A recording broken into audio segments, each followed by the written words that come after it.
Interested in taking a deep dive each week into a compliance or compliance-related topic?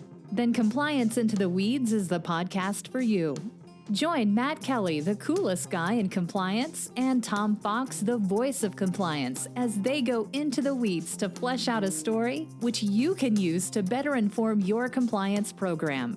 Both you and your compliance program will be the better for listening to this podcast. Compliance Into the Weeds is a production of the Compliance Podcast Network.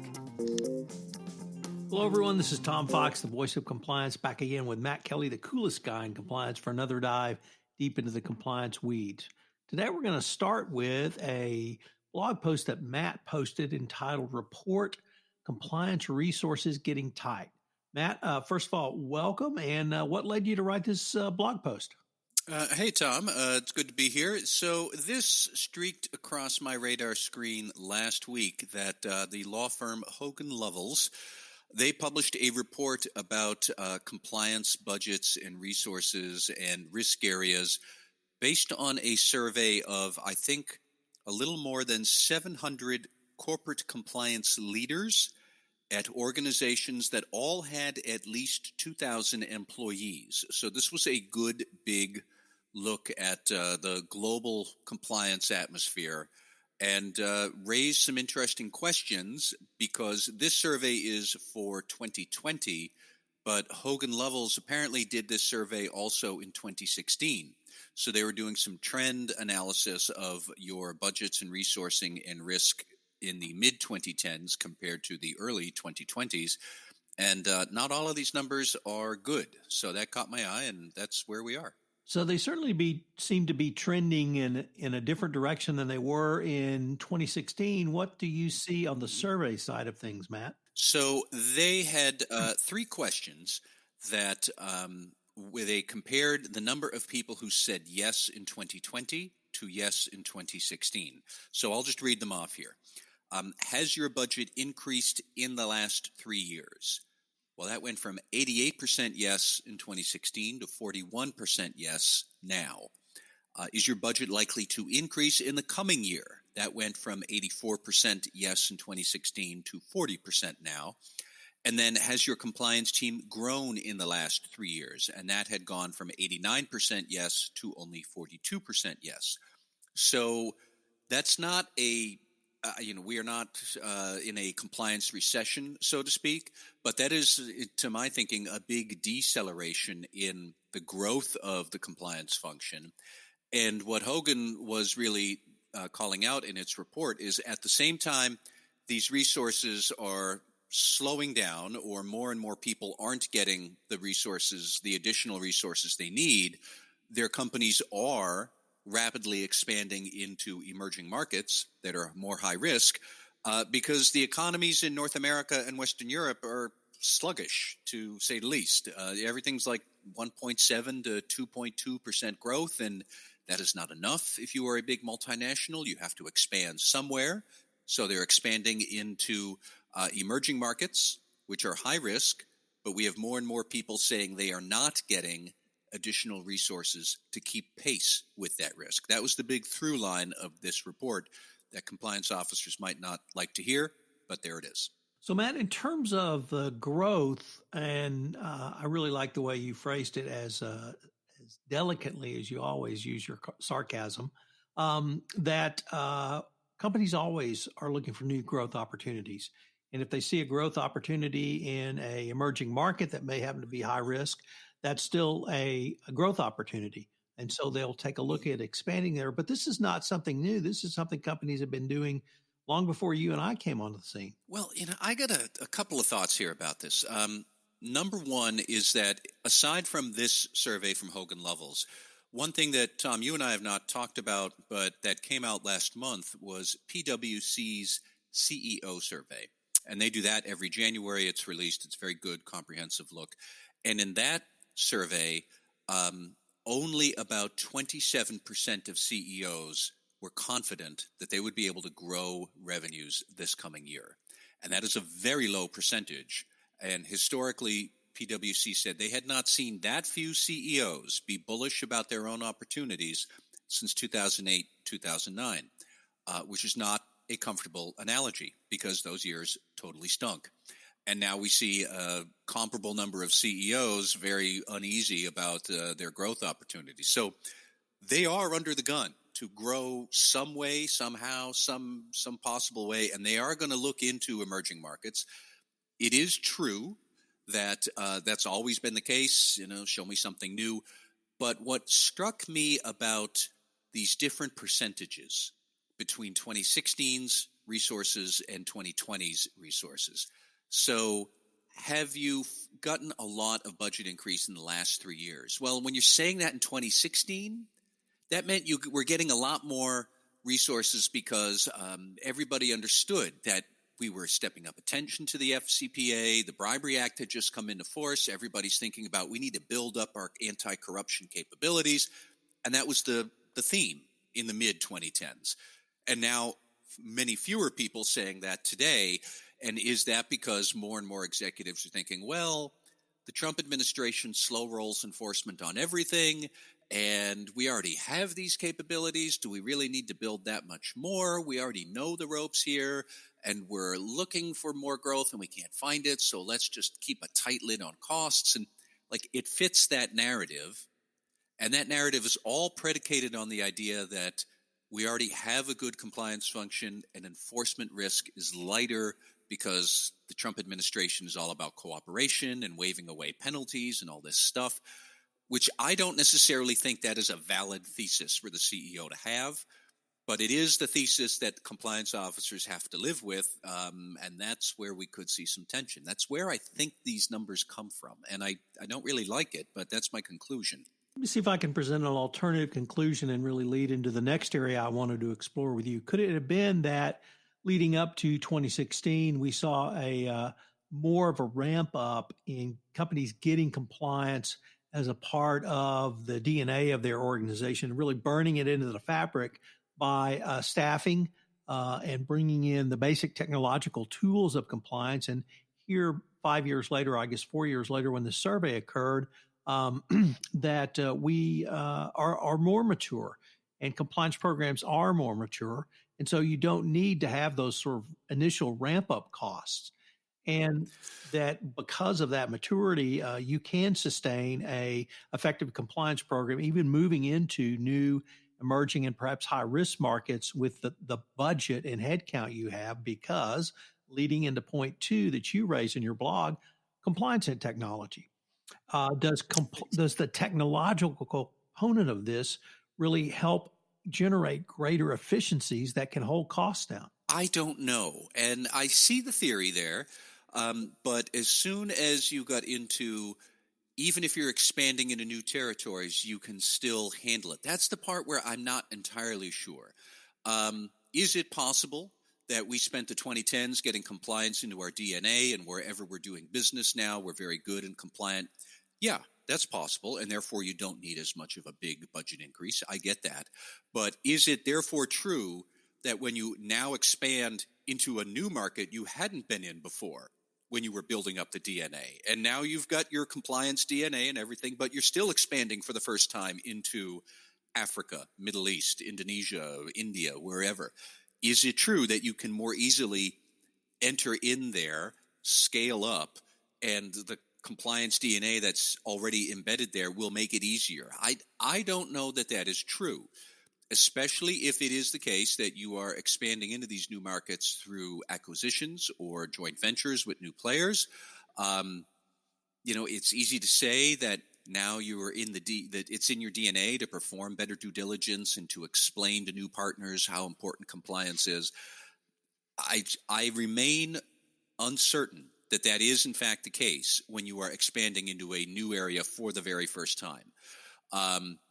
Now, to your point about technology, actually, that was interesting because the Hogan Lovell's report had a whole separate section just on compliance and tech, where they did say this was a double-edged sword, that in many ways technology makes compliance harder because employees and others can communicate in more oblique ways. They can hide their private chats on text messages or who knows what sort of apps or whatnot, but they can shield communications from you very easily. You are less likely to meet people face to face. And what does that mean? If everything is going to be a virtual transaction done digitally, that increases the risk that the transaction could somehow be falsified. There's all sorts of ways that tech makes the compliance job harder because it helps employees evade compliance more easily. At the same time, the other edge of the sword, compliance technology does let you be more productive in what you are trying to do. And I actually dorked out a bit on macroeconomics about productivity. And remember that productivity is the output per worker. That's what the economists would define it as. And the more productive you are, the more efficiently the company makes profit. And when all companies are the rising productivity, living standards go up. Isn't it great? The whole point being, technology can make the compliance function more productive. You are able to get more compliance output with the people you have. And then, of course, maybe you can expand into new markets more easily and everything is great if you are shrewd about your technology strategy. And we can go into that a bit if you want. But that was one point I thought was important for compliance officers to remember is, what is technology actually supposed to do for you? It is supposed to make you more productive. That is, you can get more compliance stuff done, more output without more headcount. So that was something that the Hogan Lovell's report talked about at length, was how technology can help and hinder what you're trying to do. Well, I guess from my perspective, Matt, I would see it to be making your compliance program more efficient and allowing you to be aware of anomalies, red flags, or something out of the ordinary more quickly, so that then you could deliver a perhaps more robust compliance risk management solution, but that you would have data available in ways you did not have in 2016 or even earlier. That's true. And then I think there's going to be something of an arms race between employees and third parties who are using technology to try and evade what you're monitoring about them, and then you trying to use technology to catch up and monitor them anyways. The old idea of people were using text messages to try and evade you so you wouldn't notice that illicit transaction. Then you started monitoring text messages. And then they stopped using actual words and started using emojis. And now there is sentiment analysis technology that can help you understand, what does an emoji actually mean in this text message? And we're going back and forth over that. We're going to keep on going with that. The other point that I thought was worth remembering about compliance and technology is that more and more apps are going to be out there that are not necessarily aimed for the technology, for the compliance professional. They're not aimed for your function. They are aimed for business functions, but will help the business be more compliant anyways. And so here's what I mean. I love this example of a software firm I know here in Boston, where they provide this easy cloud-based service to make travel reservations. If you're an employee and you're meeting a customer, you're going off to a hotel for a business trip or a conference or whatever. And 20 years ago, you would have had to have a corporate travel department, or you would have had to let the employee do it themselves, and then they submit a bunch of receipts and you catch up to it on Excel 6 weeks later and try and find the fraud. So that's all gone today. If you want, you can sign up for these software firms that will manage the travel experience for your employees, and they generate 2 tons of data that you, the compliance officer, can use for data analysis and try and figure out, is this travel and entertainment spending that I'm seeing, is this legit, or is this a prelude to a fraud or an FCPA action of some kind? A lot of companies can use this. A lot of small companies can use it. A lot of fast-growing companies, like cloud-based technology vendors, to help business processes. This is a wonderful advance in business IT. The question for compliance officers is, can I find the right cloud-based app that people in the first line of defense will like and they'll use it, and also it gives me enough data that I can do my compliance analysis, my compliance management, and I can be more productive in doing it anyways. Like that's the Shangri-La, the sweet spot that we have to get to. And we're just tiptoeing into that. I bet 10 years from now we'll all be in it. But I'm very bullish about what technology can do for compliance. Just we have to be aware of the arms race that's out there too. Follow on from that, not simply the creation or cataloging of the data, but having a compliance professional who can interpret that data as well? It is, yeah. I mean, I do think that data governance, data management, data analytics, expertise in those fields is going to become critical for a compliance professional in the coming decade. And I do think that a lot of compliance officers know that. I mean, the most interesting projects I hear about from compliance officers these days is much more about how you build and manage complex IT systems to give you data for good analysis. But we are going to see more and more companies turn to these point-specific cloud vendors that really make one specific business process run so much better, and the employees will love it. And the question is whether you, the compliance officer, will you be part of shaping that in a productive way so that you can get the data that the business process and the cloud vendor throws off and you can do compliance well? Or are you going to be sitting on the sidelines until you've discovered 6 months later that they've been doing this for months already? That it's going to be more about, will the compliance officer get to participate in these questions and conversations about tech adoption in the first line of defense, or even in finance, accounting, and HR, and the other second line of defense functions. We're going to see a whole bunch of apps everybody's going to love. Will you be able to peel off useful data and repurpose it for your compliance analysis and your program management? That's going to be the big question for a lot of compliance officers in years to come. So it's something I know we will continue to watch, Matt, and this report was certainly fascinating, particularly in terms, I thought at least, of the survey component. So interesting information going forward.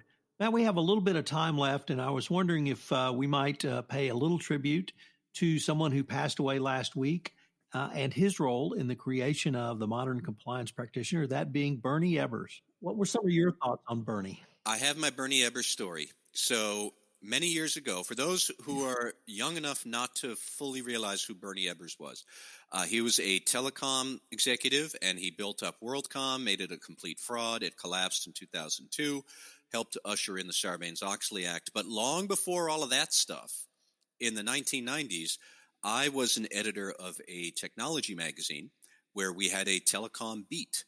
And we had an excellent telecom reporter who I worked with very often. And I heard him on a conference call with a certain telecom executive. And he was pushing this executive to really, I just don't get how your business plans and your strategy lead to the money and the profits that you're talking about. I don't understand your metrics. I don't understand the business model. I don't understand where this profit is coming from. That's what my telecom reporter was asking this executive, and the executive said, and I heard this on the conference call, if you are too dumb to figure out my business model, that is not my problem. You should go back and study it a little bit harder. And that executive was Bernie Ebbers yelling at my telecom reporter in 1999. And 3 years later, I hunted down my telecom reporter, and he said he certainly felt vindicated then. It's a shame that Bernie Ebbers did what he did. He certainly caused a lot of people pain, and he is in some ways partly responsible for all of us here today, and we do, I suppose, owe him a debt of gratitude. It's just unfortunate that he owed so much else to so many other people he screwed over. So my story is a little more secondhand. I have heard this innumerable times because it comes from Stephen Martin. And Stephen and I have done many panels together over the years. And when the original internal investigation that uncovered the sales fraud, it was actually Stephen Martin who performed that investigation. And as he tells the story, he completed his investigation, looked like about $50 million in fraud, which at that point seemed manageable compared to what happened later. And he gets back after about a 4-week on-the-road investigation all over the United States. And that afternoon, he receives a call from a reporter in the Wall Street Journal. and says, we have a full copy of your report. We're publishing it as an exclusive story tomorrow. Would you like to comment? He was a little stunned that his report had already gotten out. Mm-hmm. Nevertheless, it was Stephen who did the initial investigation, which led to the downfall of WorldCom. So that's my story. It is amazing how just a handful of people 20 years ago or so who screwed over an enormous number of other people, how instrumental they were to bring so many of us to where we all are today. Well, Matt, it's been a fascinating exploration of a couple of different topics. I look forward to continuing the conversation next week. Thank you, Tom. Hello, everyone. This is Tom Fox again. I'd like to thank you for listening to this episode of Compliance Into the Weeds. I'll link to Matt's blog post in the show notes, so check it out for further information. I would also encourage you to read the entire Hogan Lovell's report. It's very enlightening. Compliance Into the Weeds is a production of the Compliance Podcast Network and a proud member of C-Suite Radio. I hope you'll join Matt and I again next week where we take up another topic which takes us into the weeds of compliance. Thanks so much for listening.